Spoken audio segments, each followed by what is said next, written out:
This is a Breakthrough podcast with Chris Medellin, and I am here with Alfredo Rosales. How are you doing, man? Good, brother. Thank you. Dude, I am so glad that we're able to do this. I mean, finally being able to get, because I wanted to do it like a lot sooner when I first met you. And then I started thinking about, like, I don't want to do a Zoom. I want to do it live. And then you're like, I got a studio. So we're actually live in Las Vegas right now in their studio. Here with the new Chris Medellin. Yeah. Oh, dude, this is legit my first podcast with short hair. So this is good, man. I'm excited to do this. It's weird because I have to actually go out and, like, the biggest question on whether I do it or not was, like, do I want to go out and redo all my pictures? Everything. It's a pain in the ass, but I'm gonna do it. I gotta go. But that is a thing that I have to do. Right, yes. So, man, part of why I wanted to meet you, and you know, I like to tell a story every time we do a podcast with anybody that's new to the podcast. I want to introduce you to the audience, and you're a real estate agent here in Las Vegas. You also do some business in Phoenix, Arizona as well. I do some also, yeah. And you used to live there, right? I used to live there for a year. So this is going to be a good story. So, but we met because I started doing business with Nora Aguirre, who is the incoming president of NAHREP for 2023. And we were partnering on an event, and you called me, and immediately we started talking through, and you're like, whatever you need to get done, we got you, we'll do it. And I started to see that partnership. And then since then, and it's really been a short period of time, but we've done some major partnerships in the NAHREP. And as I started to integrate myself more and more into this market, everyone knows you. Everyone in the Latino market and just in the real estate market knows Alfredo. And so what I see right now in one of the toughest markets that we've been in is that there's a guy like you who is really confident in the marketplace that's probably one of the worst that we've seen, yet you do this through networking. And I see you do something differently than most realtors. You're constantly talking to lenders. You're constantly partnering with other realtors. And that's really created your brand in the marketplace as being a go-to person. And you're the president of the NAHREP Greater Las Vegas chapter. So, dude, let's talk about that. Like, at what point in your career did you really leverage the power of networking in order to go meet new people and create your brand the way that you have? And was it intentional? It was not intentional, first of all. You know, some people don't know this, but I've been in the industry for almost going on 19, 20 years, right? Okay. 19, 20 years. But I did not used to do sales. Like, my job was to give other businesses or other teams production, you know, manage production, manage marketing, manage flow of, you know, everything in the office. So you were the production manager. You're the man behind the scenes, making sure that everything's handling, which is one of the most important jobs. Yeah, and I started from the bottom. I was a listing coordinator back in the day. So. But then I went into those roles, like creating teams and managing teams and production and looking at this, managing escrows, managing the whole thing, right? So there was a point in time, and you know, I started with Juan Martinez from Century 21. I mean, he used to be Remax Advantage back in the days. So all the connections of all the people that he met and he knew at that time, I knew everybody. So for about 15 years, everybody knew me in the industry, but not in the community, because I was not marketing myself, because I didn't do sales, so there was no reason for me to do that. I was a salary guy, right? So I know a lot of agents, a lot of lenders from, you know, back in the days. They're still doing business. So that leveraged me to be able to do what I'm doing now with NAHREP, right? Yes. But then when I started doing my team, which was probably about 4 years ago, when I made the decision to go. So 4 years ago, you decided, I'm going to go and be a leader, face of the group. I'm going to go out and do the hustle on the front end. Do what I do for somebody else, do it for myself. Do it for yourself, I mean, I think it was time. A lot of people were like, dude, it took forever. And I'm like, you know what? It's, you know, it's timing. Well, there is something to be said about, like, you know, I went out and just did the sales. Whatever I was doing, it was always sales first. And then when the recession happened, I had to go back and well, not that I had to go back, that was the only option for me, is to go and manage operations, because operations wanted a sales guy managing, like, underwriting, closing, processing. And once I understood what was really going on in the manufacturing of the loans, like, and how to manage pipeline and everything that you're doing on the back end, I always wish to myself I started there. Because once you understand process, I feel like it makes you a really good salesperson, because you can jump in at any time to say, I know how to fix this problem. And I know contracts, right? So well, I actually think you started the right way. I think most people should start in behind the scenes in order to be really good in front of the scenes. Yes. But so how did that help you, like, in terms of that process? Very much. I mean, up until the days, until this day, I hear people complain about managing, 3 to 5 escrows. I'm like, we manage 40, 50 escrows. Yes. And I wasn't sweating. That's a skill set, though. Exactly. Because, we learned how to manage. Scale. We learned how to, time, our work at the office, when to do what, how to deal with it. And that really helped me a lot in building my team. So I'm able to do my business and still not worry about everything else I got to do, because, it only takes me a few minutes to deal with this and that. Yes. Rather than an hour or two to try to figure out, right? So it did help me a lot. I was obviously not only the connections, but learning the skills and being under pressure. I mean, working for Juan Martinez is not an easy task. Oh, is he hardcore? Like, yeah. Most entrepreneurs and really successful people have an example that they expect that not everybody understands. It's a high standard. And then with that standard comes a lot of habits that there's expectations for. And if you don't have those, you're going to know about it. Yes. And I come from a military background. Okay. So obviously, by the way, thank you for your service, man. Oh, thank you. So my standard was like, you follow orders. Yeah. You got to do it. Doesn't matter. Yes. You got to figure it out. So and I think in a lot of ways, there has to be a respect for the chain of command. There has to be a respect for, at the end of the day, I may not like the way you would come at me, but you're successful. You respect the rank. And that effort of trying to make sure that you stay within that box ends up, helping you. And it obviously helped you because you were able to scale the business. Yeah. And then you were able to pivot into the sales piece. Yeah. And I learned from the best. I mean, Juan Martinez, Alex Garza, who was a president back in the days. Juan Martinez was the president. Nora Aguirre was the president. So I've been able to hang around with these people that have been able to shape me up in a way that, you have a leadership skill that will take this to the next level. And that's kind of the reason why I got into, and what has been able to get my business where I'm at now. So that's amazing. So what do you, let me tell you, when we do the, my podcast is really around breakthrough moments. And when you think about, like, you've heard the story about water boiling at 212 degrees, there's something that happens at 211. It doesn't boil. It's right at 212. Anytime, that's when the boiling point happens. And a lot of people like to talk about that moment and then beyond. And that's not what the podcast is about. It's actually the shadow of that. It's what happens right before the water boils. Because what happens to us as individuals and as humans is when your back's against a wall, right before you break through. And in this case, it could be the breakthrough of going from production manager to sales, right? But I'm sure there's more to your story of breakthroughs. But tell me a story like when your back was against the wall and what was going on in your head to get you to that breakthrough. Because I feel like the success you've been given and that you've earned throughout this process and being connected with the right people all comes from something that you decided in your head that you were going to break through from. What was that? Yeah, I failed at one point. Like, literally, I remember back in 06, 07, I was working for Juan Martinez at the time, and 7, 08, somewhere in there. And I became a salesperson for Juan Martinez. I was coming from the background, like you said, and then all of a sudden, they needed a salesperson. I'm like, let me jump in there, right?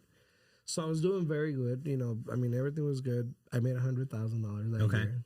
Was that your first 100,000? That was my first. Yeah, that was my. How old were you when you made that? I was. I must have been 25, 26. Yeah, good age, man, to make 100,000. 27.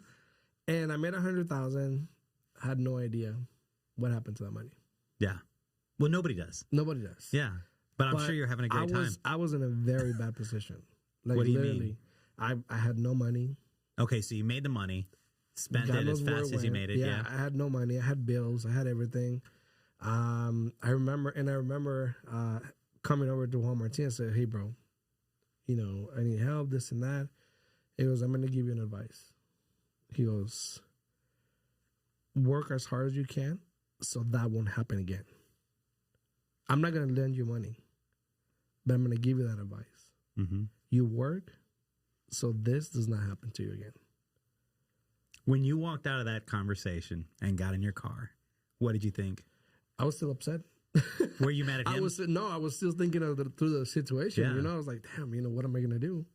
He goes, it doesn't matter what happens. You're still going to be able to, you know, live 2 or 3 months with power and gas and this and that. You know, you're still going to be able to manage your place for 2, 3, 6 months, whatever. So you work hard and you make money, and now you learn from this. What was happening in the market at the time? I mean, we had had 2008 with the housing crisis. Yeah, so everything. But there was still business. There was still business. We had short sales. We had everything going on. It got to a point where, you know, I didn't know what to do. I mean, eventually I moved on. I went somewhere else. You went to another company. I did. Well, let's talk about that. So you get the advice, right? Yeah. To work harder.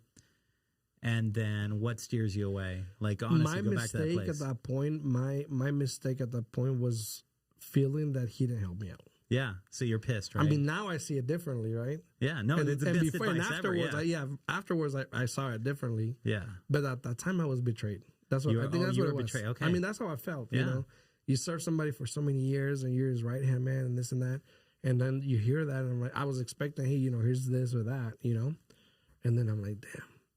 So I'm like, what am I going to do? So I figure I go somewhere else. And I went on to manage REO properties with Jared Jones at that time. He's in Florida now. But he used to be one of the top REO agents here in number 1 in Nevada at that point. He had a Freddie Mac account, so we used to get properties all the time. And I was there for a couple of years. Different environment, newer environment to me. Coming from a Hispanic office, going to a, you know, non-Hispanic office. And, you know, met new people, obviously, and everything going on. But then the market shifted again around 2010, 11, somewhere in bonkers, there. Yeah. REOs went down. You know, now he became him again, because I was him at a certain point. Now he came back into it. Obviously, there was no need for me, so I went into like a little short sale period there. I was uncomfortable working from home. I didn't like that.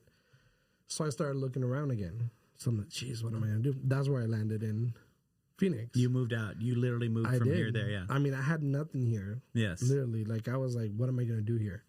So I needed to find a job where I feel comfortable in doing the job of the leader, because that's what I used to do. Yeah. You know?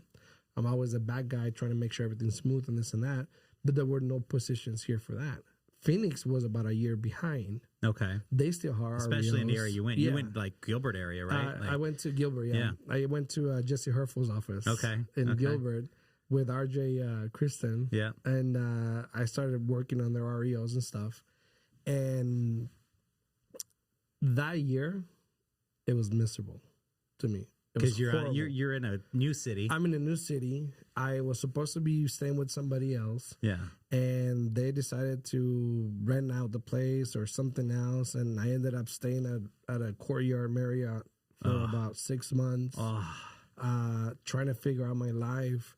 You know, having issues if I was coming back every weekend to see a girlfriend at that time. Okay. And then I couldn't because economically I was not in the right place. Yeah. Were you driving? Then I was. I mean, yeah. It's just like, hustling. And then, you know, car breaks. And then, you know, the girlfriend screaming because you're not coming. And, you know, so it was like a horrible year. So it was one point I told Bobby, I can't remember, Gisolfo. He was the manager at that point. And one day I came to Vegas and I told him, you know what, I can go back. Like you got here and you just quit. Yeah, I did. Like, I'm horrible. I'm miserable. Yeah. I was miserable. Yeah. I've never been in that place. Like, I didn't know what to do. I've been in really low places, but to the point that you're like, I just am not going back. And I bet you that was a very, like, relief. That was a relief for you. In a way it was. Yeah. But then I was like, well, what am I going to do? Then at that point, you know, I already knew Nora. Nora and I go way back from Juan's office from 05. Okay. Somewhere in there. And I was talking to Nora and she's like, Mijo, you know, that's her, you know, Mijo. She was like, Mijo, you know, we have this office. He was with the partner at that time and they wanted to grow their office. And she's like, why don't you come manage our office? You know, we need a manager. We need somebody to do business, take care of business, work on the flow, work on the systems and this and that. And I'm like, sure. So I met up with them. I interviewed with them and stuff, her and her partner. And eventually they brought me back. So that's when I told, because I told Gustavo, I'm like, I'll work from here from now, but I just can't, commit. Like I don't have a place over there. I can't keep paying. I mean, whatever I make, I'm paying it in my hotel. Mm-hmm. And so then at the end, I came back and Nora took me to the office, managed the office for about 6 years, about six years or so. And then, and that's when I moved on. And there was a point in there where I told them like, hey, I think I was making like, like 70,000 a year. And I'm like, you know what? I think, I need about 100. I mean, that was my price, I mean, with the knowledge and the experience and everything that I knew and everything that I did. And obviously they couldn't afford me anymore. Mm-hmm. So I was like, Nora left. She went to Century 21, and then I'm like, I'm going to go to sales. I'm going to start working on my team. And that's when it started, when I realized that I wasn't going to wait and let it happen before happen to me again. Yeah. So now I wanted to control that decision, right? Yeah. And that's when I'm like, you know what? I'm going to do it on my own. And do what I do for them, do it for me. So was there ever a closing of the loop with Juan about that? About that whole situation? Never talked about it again? We never talk about it. And we're like family. Yeah. We just decided we grow. Yeah, well, I agree. Yeah. I grew and I did approach somebody, Elizabeth, Juan's wife, and I told her I was sorry. Yeah. But we didn't get more than that. And we moved on. Yeah. Good for you, man. I mean, looking back, was that the right thing? What I did before? For him to tell you? No? Yeah, of course. Yeah. No, of course. I tell that same advice to people nowadays. That's what I was going to ask you. Yeah. I do the same. Good. Like, I won't lend you money, but I will give you this. And that's what I do. That's such an emotional place to come from, when you're down and to tell no. To be like, no, man, go work harder. I don't know that I have it. I don't know that I have that in me as a leader. It might have been that I was expecting more. Yeah. I was expecting something else. Yeah. You figure you were there for a long time and this and that, and you do all this. I mean, you're the first one in, you're the last one out. But then, I was a kid. Yeah. I didn't know better. And to me, I saw it differently than what he was seeing. Why does that story get you emotional? Because I guess there was some rough times. Yeah. It is hard, man. And I'm sorry, dude. I'm not trying to get you there. No. I just I learned from it. Yeah. I mean, but now, there's a reason that we're sitting in this room today. And it's because you're one of the most powerful networkers in the industry. I mean, you do know that, right? I've heard that, but you do. It's weird. Well, it's hard to tell yourself that. No, I do believe it, and I'll tell you why. You're president of NAHREP that wasn't on the board before. You got tapped to be there. Very few people get tapped to do that. When people talk about your leadership, they talk about it in a way of, we can't let him down. That's a powerful leadership trait, is that the people that are around you do not want to let you down. I'm not here for me. Before, when I came in, it was more about the organization, right? And then I saw the group of people. I'm like, you know what? They got something in them, They're leaders. They want to grow. They want to get their business going. You got some new agents that want to grow their business. Then you got some people that are already in the business, but then they want to jump to the next step. You got people that want to do what I'm doing, or be or say what I say, and kind of do the way I'm doing. And to me, it's like, I'm here for you. I don't hide anything. I'm not gonna say, well, I can't give you that. That's my secret. There's no secret sauce. the only thing secret that you have is you. That's and you it. can assimilate that. Yeah, that is true. But you can try to guide them. You can give them inspiration in a way. Mm-hmm. And that's all I do. I don't tell people what to do. Mm-hmm. You know, we set goals and we say what we have to do, and you let them be. Mm-hmm. They will get it on their own way. And sometimes you have to push a little. Be like, hey, you know, did you do this? You know? Mm-hmm. But then eventually they'll get there.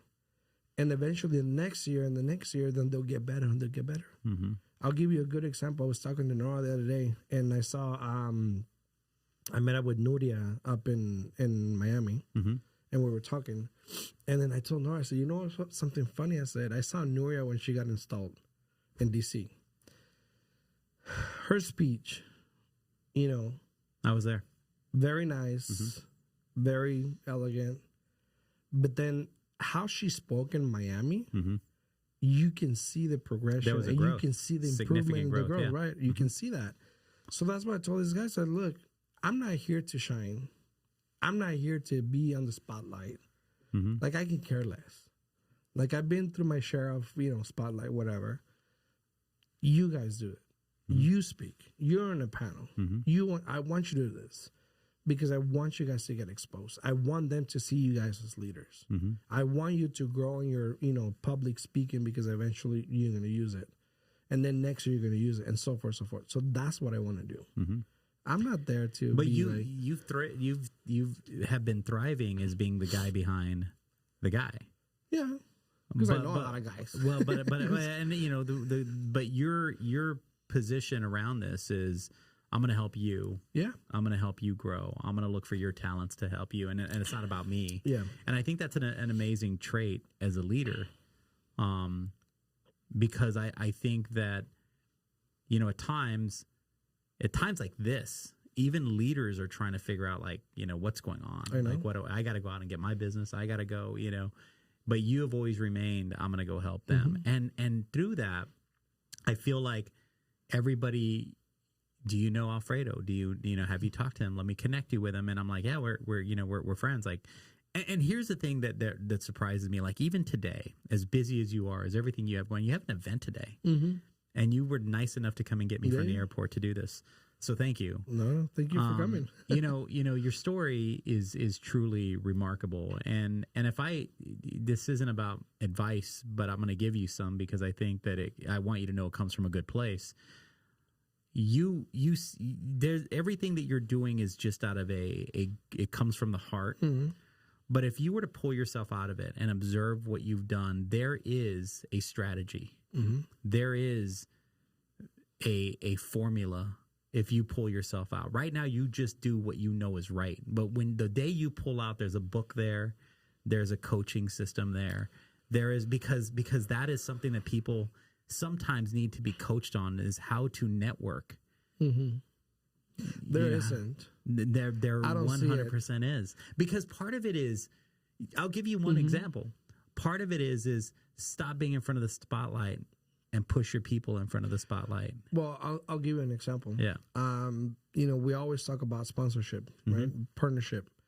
And I've always told people, I said, look, we're salespeople, first of all, mm-hmm. right? So we shouldn't have problems going out asking people for money, right? But I said, I'll tell you this. There's people that will give you the money because of who you are. That's it. So even if you step back, let's mm-hmm. say I step back and I just watch, you see mm-hmm. the problem that there's going to be when you know that some people don't follow these leaders, right? Agreed. So what you have to do is, at that point, you can't really tell them this is how you ask people for money. Because mm-hmm. even if you do scripted, you might not get it. Mm-hmm. It becomes a numbers game, and it becomes a sale. Yeah, now you have to do more appointments and all this. But what I see is this. You get people mm-hmm. that has a following. You get people that has that charisma. But that's the strategy. Well, yeah. You have to teach that. Yeah, I mean, and that's what we do. Yeah, that's what I'm saying. But that's a strategy. You just know it. It just makes sense to you. But for the rest of the world, you can go chapter to chapter to chapter and teach every president in the local chapter that one theory. And I'll give you an example. Me, for example, after leaving the event that we partnered at that I spoke at, I am talking to in Vegas. I'm talking to 4 or 5 loan officers that have since then approached someone on my team to get to me to meet because of the value that you gave me being on stage. At that point, I am now looking to come to you. You've never asked me for money. I now come to you and say, hey, man, let me be a part of your next event. How do we help? Right? That's the difference because of the value add that you bring, but you're not calling me to say that. In fact, I think in one of your meetings or I don't remember, somehow it got brought up, like, don't ask them for money. Not me. Like, the people I know where what you you're talking about. Yeah. The like, don't, like, if they want to. Somebody came up and said, hey, because I talked about how much, the budget and stuff like that. And I said, we need this amount of money. And then they're like, somebody raised their hand and said, well, what? Let me call. I said, don't call them. No. I'm saying your theory on let them come to us because there's value here. Yeah, definitely. And that's what I think is the biggest, like, game changer, right? Because if you provide value, then they will come. Absolutely. But also it's who you are. Yeah. People will come. I have people that flew into one of my events from Utah because they were like, they just see value in you. I'm coming to your NAHREP event, right? That's what I'm going. It's low, and you're coming to ours, right? Thank you. Because there's going to be value there. And so I think that is all amazing leadership traits. And so I'll leave with this because you never know where these conversations are going to, when we start, I don't know where they're going to go. I have a framework. It never pans out that way. But I'm glad that you were willing, and I really appreciate you, willing to get emotional, willing to tell your story. I've never told that story. And I really hope I get emotional thinking about this because there's something about mentorship that is a very powerful thing. And there's people throughout life that mentor people and don't really understand the power. I hope that Juan at some point hears that story. I'm sure he will. and I hope that he appreciates it. He knows the story more than anybody else. So. But obviously there's more to it, but if you ask me, like, what I've learned was that. It's amazing. I love it. Yeah, so I'm really grateful for him. So. Well, thank you for sharing, man. And I really you have no idea how much I appreciate you setting this up, allowing me to come in and interview you. And I hope more people through this podcast connect with you. Yeah. Where do they find you? They can find me on Instagram, Alfredo_Rosales. Okay. Or just Google me. Follow my man. I mean, and honestly, if you're in the market and you're not connected, if you are in the Las Vegas market, you are not connected with Alfredo, DM him, connect with him, and give this man some business because he will take care of you. So thank you guys for listening. And by the way, I don't say this nearly enough.